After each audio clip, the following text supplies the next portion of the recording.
Ni taarifa ya masikitiko. Taarifa ambayo inahusu kifo ni kwamba tarehe 27 mwezi wa 5 mwaka 2025 majira ya saa 5 usiku na dakika chache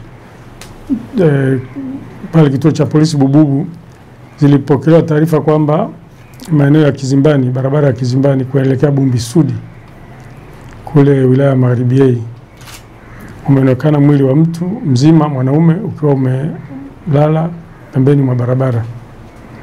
Kwa baada ya taarifa hizo kufikishwa kituo cha polisi, kaimu mkuu wa upelelezi wa wilaya ile ya Magharibi alikwenda eneo lile la tukio.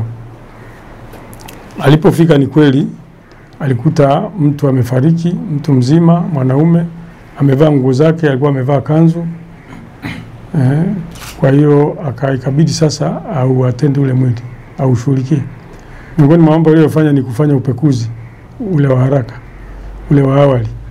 Katika upekuzi huo alibahatika kupata kitambulisho ambacho kilimtambulisha mtu huyo kwa jina la Jabiri Haidari Jabiri. Kwa baada ya kujua jina lile na kuangalia mazingira, aliangalia mwili haukuwa na jeraha lolote, na mazingira yale hayakuonyesha kama kuna dalili za vurugu au jambo lolote kutokea pale.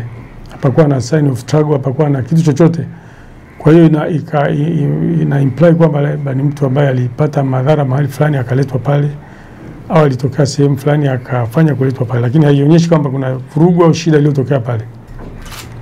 Kwa mwili ule ulipelekwa hospitali yetu hapa ya Mnazi Mmoja kwa ajili ya kuhifadhiwa na kutaka sasa kujua kwa kina. Kwa bahati nzuri ufuatiliaji uliendelea kufanyika usiku ule. Mimi mwenyewe kwa kushirikiana na yule mkuu wa upelelezi msaidizi tulifuatilia na tukabaini kwamba mtu huyu kwa maana kwa jina hili la Jabiri Haidari Jabiri ni mkazi wa Fuoni Mambo Sasa pale Mshelishelini.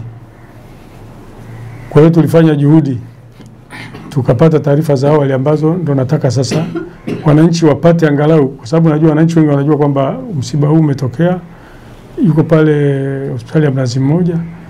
Sasa baada ya kufanya uchunguzi wa awali, tulichobaini kwa awali ni kwamba huyu kweli ni mkazi wa pale Fuoni na pale alikuwa anaishi peke yake, lakini kwa bahati akawa ameajiri mtu wa kumsaidia shughuli pale, kijana wa kiume ambaye alikuwa anamsaidia shughuli zake za kawaida kama kupika, kufanya usafi na vitu kama vile.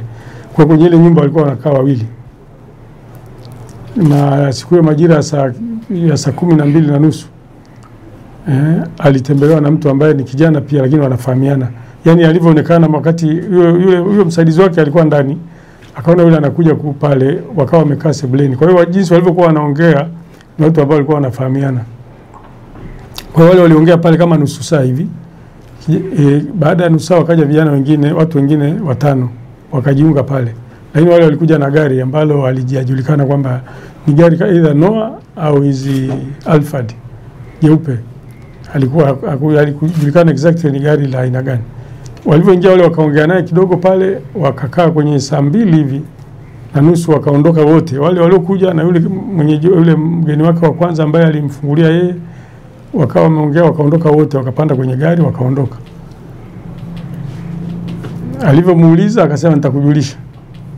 Wale wakaondoka. Kwa hiyo kutoka pale alikuja sasa kubainika kwamba hiyo saa 5:30 mwili umeonekana. Sasa amekufaje? Ameuawa na nani? Kwa nini afe? Na wale walioondoka nao wako wapi? Bado tunapambana na hilo sasa. Tunataka kujua wale ambao walionekana kwamba ni marafiki, kwa maana yule alikuja wa kwanza na wale wengine ni kama vile walijuana na yule aliyetangulia wakaondoka naye. Sasa wameenda naye wapi? Kwa nini amekutwa pale Kizimbani amefariki? Na kwa nini hana hata jeraha? Hayo ni mambo ambayo jeshi la polisi sasa tunaendelea kuyachakata na kuyafuatilia.